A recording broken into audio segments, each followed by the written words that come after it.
Okay, let's unpack this. If there's one thing almost every single opinion on nutrition can agree on, it's this. High sugar in your body is, well, it's a problem. Definitely a problem. So today, we're going on a deep dive.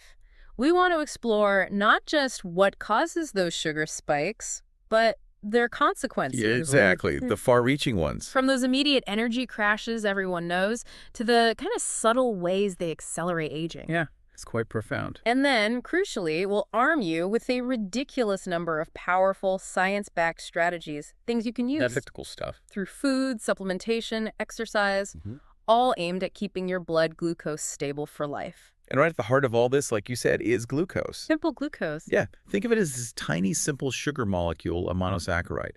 It's basically your body's go-to fuel. ATP, right, quick energy. That's it. ATP for quick energy for everything you do. But here's the kicker. As you hinted, too much of this quick energy, well, it can actually become a major factor in speeding up aging. And disease risk, too. And increasing your risk for a whole host of diseases. What's really interesting, though, is that your liver can actually make some glucose.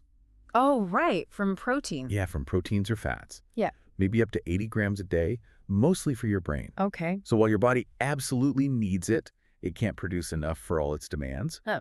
That makes it sort of a semi-essential nutrient. And this is where it gets really important, I think, because while glucose is absolutely the body's preferred energy source, Especially for the brain and muscles, yeah. particularly when they're working hard, it's not the only one. Your body's super adaptive. It can switch. It can run on fats or ketone bodies. But the crucial insight, and we'll keep coming back to this, Yeah. is that your brain, when you're deep in thought, and your muscles, when you're exercising, they are the biggest glucose consumers. That's the key takeaway. And understanding that explains a lot about how we can proactively manage our blood sugar, doesn't it? Exactly. And that leads us right to a fundamental question. What are the immediate signals? When things are off balance. Yeah, when that delicate glucose balance is off. Because it's not just about sky-high glucose being bad. Too little can be just as serious. Right, the extremes. Both extremes, those dramatic peaks and valleys, they can lead to a whole cascade of health issues. Well, the most common one, I think we've all felt it, is just that feeling of being completely drained, Oh, yeah. Fatigue. Think about that classic post-lunch slump after a high-carb meal. Your blood glucose spikes quickly And then crashes. and crashes just as fast, leaving you feeling utterly fatigued, just wanting a nap. And, to really underscore the severity Mm. in more serious situations, or maybe if your metabolism isn't well adapted, Like during fasting? yeah, perhaps during intermittent fasting, this drop can become, well, significant low blood sugar, hypoglycemia, Okay, so dizziness. symptoms like dizziness, tremors, even profound weakness. If you find yourself experiencing this regularly, What should you do? our immediate advice would be look at your diet. Include more balanced meals. Or if you're fasting, maybe shorten your fasting windows until your body adapts better. Okay. Beyond that immediate energy drain, there's another symptom, maybe less commonly considered. Poor sleep. Yes, sleep quality. What's truly fascinating is how your body interprets a drop in blood sugar during the night. It sees it as stress, right? It does. It triggers a stress response, raises your stress hormone, cortisol. And that cortisol bump. That increase in cortisol can lead to more awakenings or just poor deep sleep. You feel unrested even after a full night. So frustrating. It is. But there's a simple practical tip here. Try including some slowly absorbed carbohydrates with your dinner or your last meal. Okay, like what? Maybe some sweet potato or brown rice, something like that. This can effectively prevent those nighttime glucose dips. Ah, so it keeps cortisol in check. Exactly. Keeps cortisol levels more stable and can significantly improve your sleep quality. And the consequences, they don't stop there, do they? Your body's constant battle against these blood sugar fluctuations, these endless peaks and valleys, It takes toll. it actually fuels something called chronic inflammation throughout your system. Systemic inflammation. And this isn't just about long-term risks like heart disease, right? It also makes you more susceptible short-term. Like getting sick more often. Exactly. You might find yourself catching every bug going around getting sick far more often than seems normal. And the mechanism there is pretty clear. Those rapidly absorbed carbs in your gut, You feed the wrong thing. they can create an environment where unwanted guests, maybe certain bacteria like candida or even parasites, can thrive. This imbalance, it negatively impacts your gut flora. And the gut is key for immunity. A huge part of your immune system resides right there in your gut, so it directly compromises your body's ability to fight off illness. Let's talk about migraines and headaches then, because it's not simply about blood sugar being high or low, is it? No, that's a really important distinction. The real problem is the fluctuation. How much and how fast? Precisely. How much and how quickly your glucose levels change. So for someone who frequently suffers from headaches, what does this actually mean? Yeah, what's the takeaway? It means stability is absolutely key. For example, probably the worst thing you could possibly do for headache prevention Go on. is to fast for, say, 16 hours and then immediately break that fast with something like a big slice of cake. Oh, wow. Guaranteed headache. You are practically guaranteed to trigger headache symptoms. Because of that rapid, dramatic shift in blood sugar, the goal then is always to choose foods that help maintain a steady glucose level. That makes perfect sense. And speaking of rapid shifts, mood changes, Yeah. that classic irritability we associate with low blood sugar. Hypoglycemia. It's very real, isn't it? Your body perceives that sudden drop in glucose, that lack of fuel, as a threat, a stressor. Absolutely. And again, this leads to increased cortisol, which can leave you feeling anxious, edgy, or just plain. Hangry. Exactly. Yeah. Hangry. It's a classic vicious cycle then, isn't it? Totally. That anxiety often sends us straight back to craving more carbohydrates. Why is that?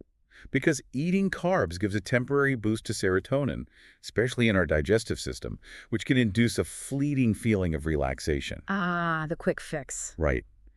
If you recognize this pattern in yourself, the key is to find other, more sustainable ways to boost serotonin, ways that don't rely on that carb roller coaster.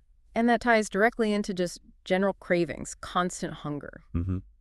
Poor blood sugar balance, maybe due to that imbalanced gut flora we mentioned, or those deep glycemic valleys, It makes you feel hungry all the time. often results in persistent cravings and that feeling that you're hungry even right after eating. Okay, and here's a critical one, especially for, focus and work. Cognitive performance. Oh, hugely important.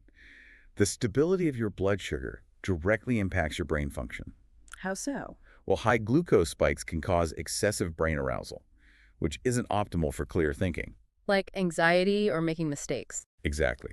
Anxiety, difficulty focusing, making mistakes. Conversely, low glucose reduces brain excitement. It literally diminishes your cognitive abilities. So what's the ideal for the brain? For truly optimal, consistent brain performance throughout the day, the ideal is very stable blood sugar. Which explains why some diets work better for focus. This is why diets that rely on fats as a primary, very stable energy source, like ketogenic diets, are often more effective for constant cognitive sharpness than carb-rich diets with their ups and downs. Okay, let's shift gears a bit. Let's talk about the long game. Because the consequences of consistently high sugar, they go way beyond those immediate effects. They certainly do. The most obvious long-term effect is, well, weight gain. Pretty straightforward, yeah. Every time you have a blood sugar spike from carbs, any excess sugar you don't immediately use, especially if you're not moving much, It has to go somewhere. gets stored, saved for later, either as glycogen or, far more commonly, as stubborn body fat. And beyond just weight, there are significant aesthetic consequences, too. But like skin issues. Yeah. Consistently high levels of glucose and insulin in your blood can actually increase sebum production Oil production. and the activity of sebaceous glands in your skin. This can aggravate acne Ah. and potentially worsen the balance of your sex hormones, which could further contribute to various skin issues. So we're moving from the surface to something deeper now.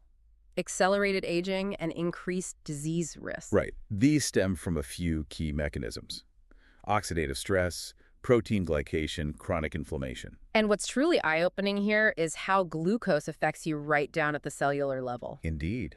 First, high blood glucose significantly ramps up the production of what we call free radicals. The damaging molecules. Think of them as tiny wrecking balls bouncing around inside you, damaging cells, their membranes, proteins, even your DNA. So it literally speeds up aging. This oxidative stress literally accelerates the rate you age. It breaks down critical stuff like collagen and elastin. Leading to wrinkles and sagging skin. Premature wrinkles, sagging skin. But it's not just cosmetic. It damages organs, reduces their function, think heart, kidneys. Wow. And it fuels those age-related chronic diseases like atherosclerosis, Alzheimer's, even certain cancers, by stimulating ongoing inflammation. Okay, that's oxidative stress. What about protein glycation? Right. This is where glucose molecules literally stick to proteins in your blood, like sugar caramelizing almost. That's good. No. They form these harmful compounds called advanced glycation products, or AGEs. AGES. AGEs, yep. And these AGEs permanently alter the structure and function of proteins. For instance, they can stop hemoglobin from carrying oxygen properly. Making your blood less efficient. Exactly. And when they affect collagen and elastin, you get stiff, less flexible tissues. More wrinkles again. More wrinkles, loss of skin elasticity, but also joint stiffness, leading to osteoarthritis, cataracts in the eyes. And arteries. Crucially, they also contribute to arterial stiffness. That significantly increases cardiovascular risk. And their impact on neurodegenerative diseases like Alzheimer's and dementia is becoming increasingly clear. So let me ask you this. What if I'm young, healthy, I think, hey, an occasional high-carb meal, a piece of cake, it won't really have long-term consequences. Am I immune? That's such a common thought, isn't it? Yeah.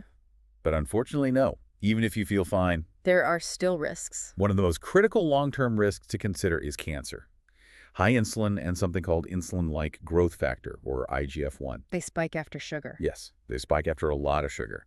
And they're involved in cell proliferation, basically, encouraging cells to grow. Which can be bad. This can promote uncontrolled cell growth and DNA damage, potentially increasing the long-term risk of certain cancers. Think breast, colon, pancreatic cancer. Really? Interestingly, there are observational studies, like in cultures that regularly practice intermittent fasting, maybe during Ramadan. They often show generally lower mortality rates from tumors. And it's believed to be linked to those sustained periods of lower insulin levels. Wow. Okay. And let's not forget the gut again. Constant glucose peaks. They mess with your gut flora. They're off the balance. Yeah, they essentially create an environment where less beneficial organisms can overgrow, candida, parasites perhaps, Leading to a host of uncomfortable symptoms, bloating, abdominal distension, those frustrating swings between diarrhea and constipation, and fatigue too. chronic fatigue, and even recurrent infections because, like we said, your immune system is compromised when your gut's off. And connecting this back to overall health, those blood glucose swings directly harm blood vessels, right? Okay. Arteries. Absolutely. Direct damage. This leads to atherosclerosis, the hardening of arteries, plaque buildup. Which is a huge killer. It's a major cause of mortality worldwide. Right. Massively increases your risk of heart attack and stroke. So managing glucose, fundamentally crucial for your cardiovascular health. On a more personal note, maybe especially for women, Yeah. high blood sugar can even contribute to infertility. Yes, that's another serious consequence. Yeah. Those high insulin levels and glucose spikes can actually alter sex hormone production. How so? They contribute to conditions like polycystic ovary syndrome, PCOS, which is very often linked to insulin resistance. The PCOS causes. It can cause infertility, irregular cycles, acne, excessive hair growth, a really difficult condition. So to really bring it all together, the deeper why we age faster mechanisms, it sounds incredibly interconnected. It is. It's all linked. More AGs, more oxidative stress, constant inflammation. Yeah. They're constantly damaging your cells, DNA, proteins, fats. Do the enzymes. When glucose binds to enzymes, it's like they get this sticky sugar coating. Makes them sluggish, less efficient. And here's where it gets really unsettling. What's that? This glycation of your actual DNA can lead to more mutations, Yeah. and it actually reduces your DNA's ability to repair itself. Wow. So it accelerates aging and And can lead to cellular senescence, forming those zombie cells we sometimes hear about. zombie cells. Yeah, cells that stick around, causing trouble instead of being cleared out. Plus, those AGEs binding to specific receptors, they keep pro-inflammatory pathways switched on. It just keeps going. And there's more. Excess glucose causes mitochondrial dysfunction. Your energy factories. Exactly. Yeah. Your cellular energy factories start sputtering. That leads to fatigue and accelerated aging because there's less energy left over for essential tissue repair. Damage just accumulates. And telomeres. Oxidative stress also shortens your telomeres, those protective caps on the ends of your chromosomes, like the plastic tips on shoelaces. Uh-huh. When they get too short, it speeds up aging and reduces your body's ability to regenerate tissue. And all of this feeds into that big concept, insulin resistance. Precisely. Chronic sugar consumption, even if your blood sugar numbers don't look sky high yet, can make your cells less sensitive to insulin. So the pancreas works harder. Forces your pancreas to pump out more and more insulin just to get the glucose into the cells. And that extra insulin. It doesn't just stimulate muscle growth. It activates these anabolic pathways that encourage general cell generation. Which carries that tumor risk we mentioned. Yes. And critically, high insulin inhibits autophagy, The body's cleaning process. your body's natural deep cleaning and recycling mechanism. So insulin resistance and fasting, which promotes autophagy, are absolute enemies. Okay. High insulin also activates something called mTOR, a crucial pathway driving growth, but too much activation is often linked to a shorter life expectancy. It's a really delicate balance between muscle development and longevity. This is incredible Yeah. and a bit scary. But you mentioned something cutting edge, too, epigenetics. Yes. What's truly profound here, and something we should all really pay attention to, is that sugar consumption. Hmm. Even if your body seems to manage it okay, Yeah. it can actually induce what we call epigenetic changes. Explain that simply. Okay, think of your DNA as a massive cookbook with all your body's recipes. Epigenetic changes are like little sticky notes telling your body which recipes to use or ignore. The cookbook itself hasn't changed, but the instructions have. Okay, I get it. And here's the kicker. Negative epigenetic modifications caused by glucose can actually persist. They can stick around even after you change your diet and your sugar levels go back to You're normal. kidding. So past habits. It implies that excess glucose today can, quite literally, cause illness tomorrow, regardless of your future dietary improvements. That's a powerful thought, isn't it? That truly reshapes how we might think about just fixing past sugar habits. Wow. So with all that in mind, what can you, the listener, do about it? The good news, the incredibly good news, is we have tools Powerful, practical tools. related to food, supplementation, exercise, things that can help you combat these effects starting right now. Let's start with diet. Dietary approaches.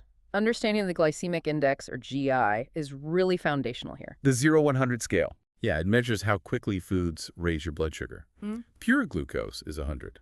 Some processed stuff, like high fructose corn syrup, can even go higher. And the key is, The key insight is that two foods with the same amount of glucose can affect your blood sugar very differently based on their GI. so choose low GI. The simple advice: prioritize low GI foods, things that release glucose slowly or don't have much at all. Real foods, most vegetables, nuts, animal products generally have a low GI. Exceptions. Some exceptions, like certain fruits, starchy tubers, but a good goal. Aim for at least 80% of your meals to be low or moderate GI, say below 50 on that scale. Okay, what else on diet? Additionally, simply reducing your overall carbohydrate amount is often key. Many people struggling with blood sugar issues just consume far too many carbs and often too little protein. Makes sense. Fasting. Intermittent fasting is another powerful tool. Even a modest 12-hour fasting window, 12 hours eating, 12 fasting can significantly improve your metabolic condition, stabilize blood glucose. And longer fasts. A 16-hour fast can lead to an even more significant reduction in insulin levels. Fiber. Probiotics. Absolutely, your allies. Yeah. Insoluble fiber, think green leafy veg or supplements, literally slows down carb absorption. Insoluble. Soluble fiber, like resistant starches from, say, cooled potatoes or sweet potatoes, feeds your good gut bacteria without turning into glucose you absorb. Any specific examples? Glucomannan is one. It's a soluble fiber that expands in your stomach, helps you feel full, and reduces carb absorption. And probiotics, of course, directly improve your gut flora and, in turn, your carbohydrate metabolism. That's a fantastic foundation with food. But okay, let's get into targeted support beyond whole foods, supplementation. Right. For supplemental support, chromium picolinate is well known, increases insulin sensitivity, And reduces AGs. and can even reduce those harmful glycosylate proteins, the AGEs, potentially reducing glycated hemoglobin by almost 10%. What else? Alpha-lipoic acid, ALA, shown to reduce blood glucose and insulin. Effects are often dose-dependent. Basic nutrients. And while they aren't magic bullets for everyone, essentials like magnesium, vitamin D, zinc, they can significantly increase insulin sensitivity and reduce blood glucose. Only if you're deficient. Only if you actually have a deficit of. Okay. Any natural compounds. Yeah, things like Gymnema sylvestre, aloe vera, cinnamon. They can also increase insulin sensitivity, help flatten that glucose curve. You have a favorite. And one of my absolute favorites is berberine. Why berberine?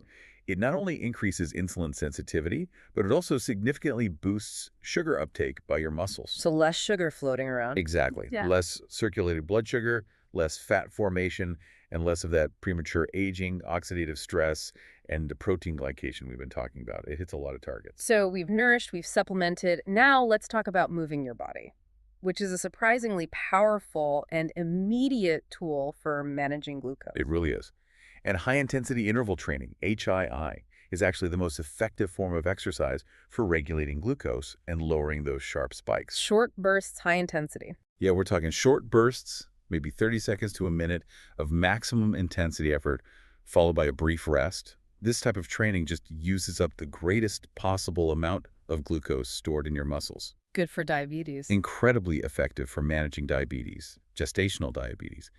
And here's a practical hack. Oh, I like hacks. It can even immediately reduce a blood sugar spike right after a high-carb meal. Seriously?